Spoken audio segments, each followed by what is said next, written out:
let's see, because they're giving the onus to Area 77 and picking the Akai on R4, it's just so safe. Yeah. Because like now for RRQ, they are waiting for A77. If they don't go Phobius, that's an easy Arlet XP. If they do go Phobius, the Hylos will be placed into the XP to beat the Phobius, and they'll just pick another roam. Yeah, at this point though, if Area 77 even goes Phobius, there's an Akai on the other side. Exactly, You're just like, what are we going to do now? So like, it's Hylos and Akai. Yeah. In chess terms, this is what we call a fork. It's really, honestly, it's pretty difficult to deal with. Oh, they go for the CC instead. All right. Either in both of those matchups doesn't really matter to the CC, but it does compromise their overall 5v5. They're like, you know what? Another one. is- Another new way. Wait, no. Two debuts in 2 games. Navaria and now Paquito. Ah, that's kind of hot. Yeah, I like that. I think this is RQ really just going with a little bit more. The template's there, but the ego's there too. I like it a little bit more. Showing Area 77. Now we got you. This is checkmate. And what is this, blue lock or something? Yeah, I can see Dairon's ego juice just oozing out of him.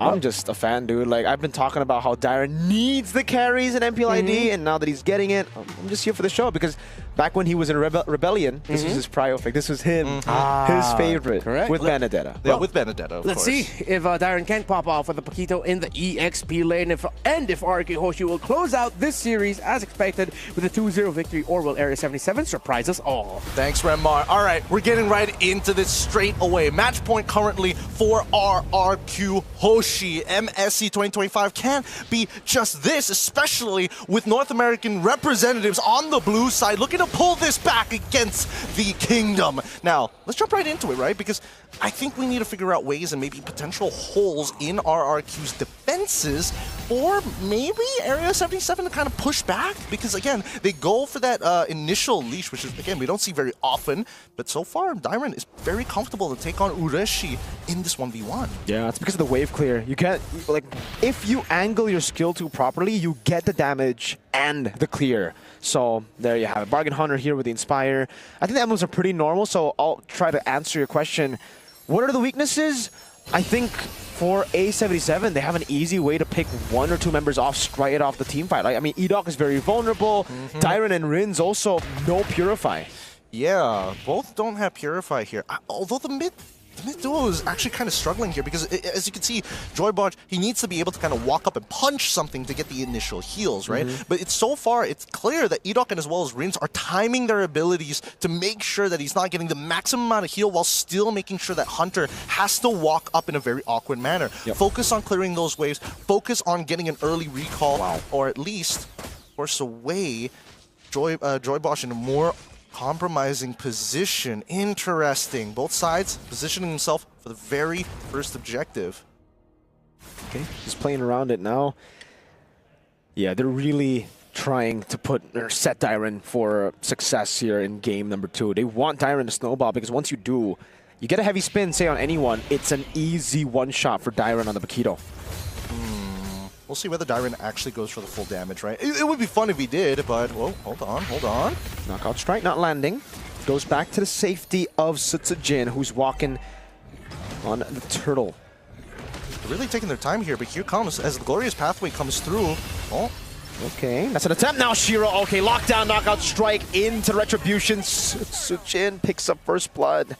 very nice. Very nicely done. They even called Toy, just in case. Like, usually they leave Toy on an island, they're like, no, Toy. Just in case, this is Dairon we're talking about. He hasn't touched this Paquito in quite some time, so let's get the insurance policy over. And also, folks, we gotta, remind you, this is a 0% win rate hero. Zetian up against a 100% win rate hero at MSC, Jusin. This could turn everything around, like, win rate-wise. They're looking to fix the numbers at the very least.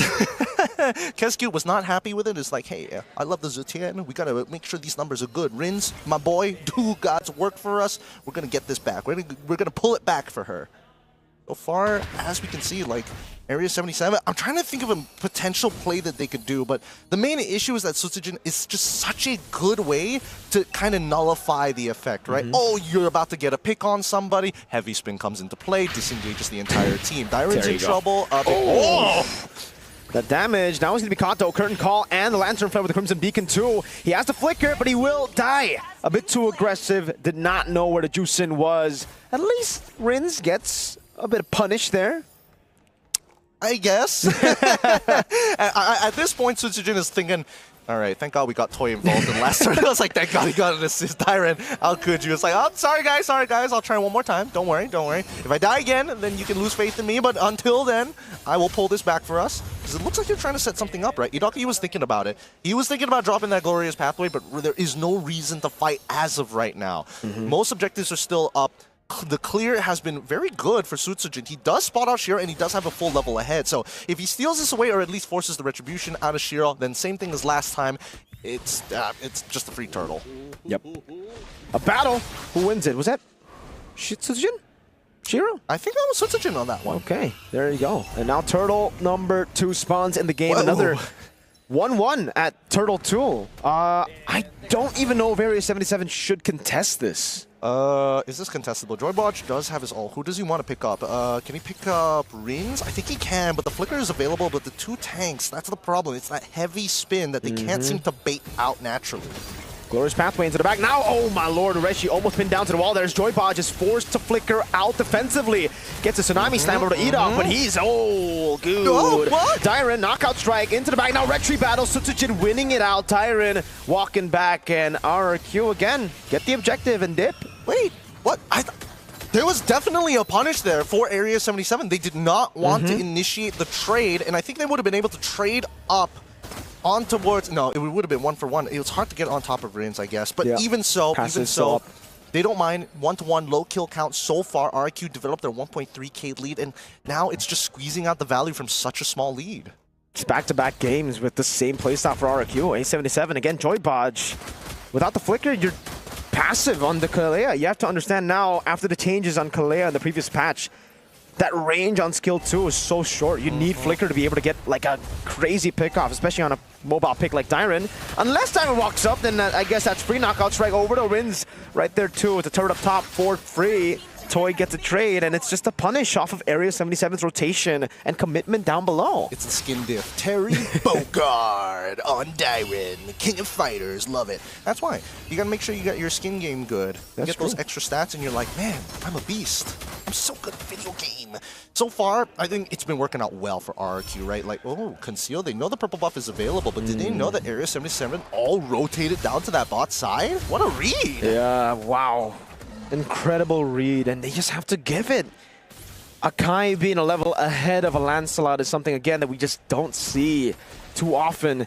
But it's happening here. Sutsujin, a whole level ahead of a Lancelot that should, by all means, be farming way faster. They're just mirroring the jungle path at this point, and I think it makes a lot of sense for Sutsujin. Whoa, Edok's kind of taking a lot of damage here, but here comes Toy and Sutsujin. They're going to go for the trade. Oh, Hunter has Flicker and Crimson Beacon, but how many times can you blink out? Toy walks up, Zaman Force over, Unli dashes, and it's Rins who picks up the kill. Joybotch walking up, unable to get into range. You see that range? Pretty short.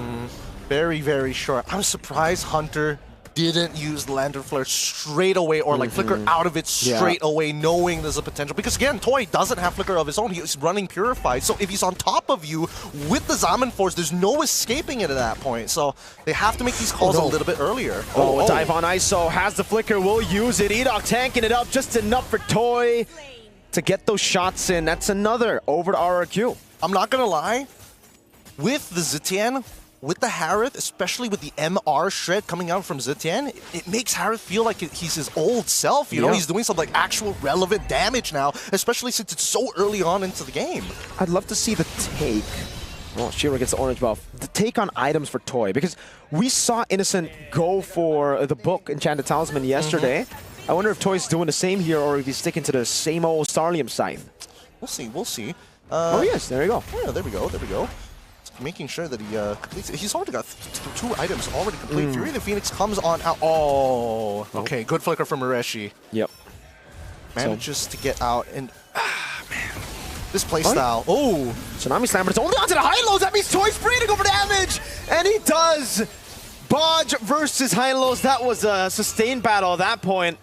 Kalea definitely not as tanky as the horse. Oh god, this is getting kind of brutal, because like the RRQ playstyle just sucks the soul out of you. It feels like every move you make, even though it's correct sometimes, doesn't feel great. feels like you're making a mistake when you're actually not. It was a good attempt from the side of Area 77, but right now they have to, again, keep in mind about the target prioritization. Ideally, they want to get Rins. Look at that. Boom. Terry Bogard does it again. Oh, man. Yet another game where a 3,000 gold lead looks more like a 6-7K gold lead. Like A77, they're falling so far behind. How do they do this? At this point, I feel like Toy is just a little too far ahead for Areshi to try to go for the 2. The hell is that damage? Bodge, free shots for Dyron. A stun over from Edok. Boom, bang, bada bing, Rin showing that the Zetian can work. God, they're playing this well. Like, RRQ, what's great about them is their formations during their fights, right? The anchor being Rins this time round. They're playing around him extremely well. They are forcefully giving him space. And honestly, Rins, to a certain degree, probably doesn't even want the space. Like, no, guys, please, get them closer to us. I need to apply a lot more damage here. Oh, man, that's going to be a free lord over to RRQ. Rins takes it. So, 2 games, he's actually gotten 2 lords. Shout out to Rins. Maybe that could be a fun stat later on, how many lords the mid laners have gotten. Because Rins is definitely leading that charge. He is the Lord Slayer as of right now. Oh, dude, RRQ is just sucking the soul out of me right now. Oh, God. They're taking their sweet time doing everything that they want to do, and it's just so successful, so right? Clean. It's so clean. Man, we're seeing the same Lancelot build coming out from Shiro this time around. War Axe into the Brute Force Breastplate. It looks like he wants to go for the Bruiser optimization, knowing that these fights might take a little bit longer, especially with the multitudes of tanks on the side of RRQ. Man. Do they get the Holy Shield out of this one? I think they do. No, right? okay, they hold it, A77, but they will get it off of the next wave for sure. Yeah. Damn, they're even building this wave to like double hit just so that they can get the Holy Shield and then get another wave to get it down. There you go. That's the first charge over. There's going to be another one in the middle. Well, that's already cleared out. Conceal. Oh, that's it. That's a turret. Yeah, great wave manipulation. RRQ are just playing like the standard fundamental game. Joybot just cannot reach them. Yeah, this is the RRQ. Oh my god. So close, but at least they're able to disengage with the help of the Death Sonata. RRQ just welcoming this new challenger from NA with the international quote-unquote playstyle of like any little lead is a death sentence. Tsunami Slam over to Edok again. The Glorious Pathway locks him down. Sutsujin with the heavy spin. It forces out all the resources over. Hunter, no! He's all alone. Has Crimson Beacon gets stunned up now as Rin's constantly pushing out damage. Edok runs away with a sliver of health. Dyron with the knockout strike. Toy with an execute in the back with that Zaman Force. That's another base turret. 3 members up against 4. RRQ are playing this perfectly. So good. And Shiro, he's trying his best here. Oh, Dyron, he's getting some good damage. Is this enough? There you go. Another knockout strike. Zaman Force from Toy! And one last hit is all they need. Rins burns him down with what I believe is the glowing wand. Cannon minion ready. Areshi. No. Not over. Toy does not have the Zaman Force. He just got it back up. Did he have the Zaman Force? I think they might have gone for the end there. He also had no mana earlier. He also had no mana earlier. So now RRQ, they're just going to take their time with this. This is the exact same position. Oh no. He's just standing there, dude. Edok doing more damage. Dyron with a knockout strike. ISO there. Dyron will fall. At least there's a punish. But my lord, was that just soul crushing? The RRQ playstyle. They know what they're doing here. They know what they're doing. They're an absolute brick wall. That's why they're considered a pillar in these international tournaments. They are. If you can't beat RRQ, man, it's going to be really, really tough if you want to get into the upper echelons of the internationals. But hey, keep in mind, Area 77, they're very new to this. Every single one of them. This is their first time at an international. So this could be a learning experience of their own. How macro leads to these devastating feeling fights. Depending on how they adjust for the next match. That's so offensive execution. Shiro gets to steal, but will fall to the heavy spin. I think it's a worth it trade at this point. They need to get anything they can. But can they defend now is the big question. Oh, it looks like it's going to spawn in a couple of seconds. I think the RRQ, they're going to back things off, right? Without their whole team together, more importantly, the Rins had to go for the initial recall because he got chunked out pretty hard by Shiro's side. As you can tell, I mean, Sutsujin probably not going to show much on his face, but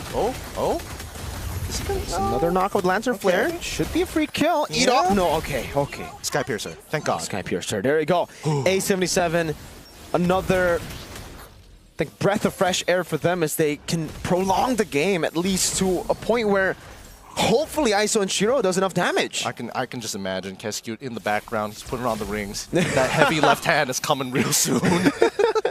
Oh, the RQ boys might be shaking off that thought, man. Is that eyeshadow? Is that a bruise? Let's find out after the news. Look, as we see the items, they're building up, and you can see that even Sutsujin is getting a little greedy with it. He's like, Antikyras, are we going to get any MR? No. I'm going to immediately go for the Guardian Helm. I'm going to sustain forever, boys. Look at the damage rankings, right? Toy and Rins are doing phenomenally. ISO is catching up, and same goes for Hunter, but Shiro making that initial steal definitely covers him this game. Yeah, and that's the reason you see Hunter at number 3, guys. There's just no magic defense. Like, RQ have so many ways to deal with the Granger, the CC, and even the Lancelot, but not much itemization for the Juicin. That's why the Juicin has been doing more than the others.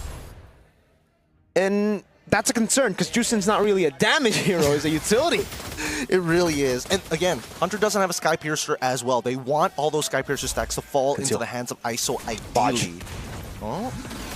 Over to Edok, but the stun, oh, 4-man Rins with the damage now as Toy pops in. The Chrono Dash has them on force, will be able to pop it in now. Shiro walks away, Bodge will fall. No flicker already used earlier. ISO, no flicker too. RQ might just be looking for the end here. Why are we always picking off Edok every single time? They can't seem to find a window to kind of break through this defense. And now inhibitors are going to fall. Sutsujin tries to make a play of his own. Another flicker, Diamond with 1v1 over. Whoa! Knockout strike, doesn't get the last shot. And oh, Toy with the Zaman Force now on ISO, jumping again. Base wide open, a few waves coming down as well. This will be it. RRQ takes a clean sweep against Area 77. A crushing defense.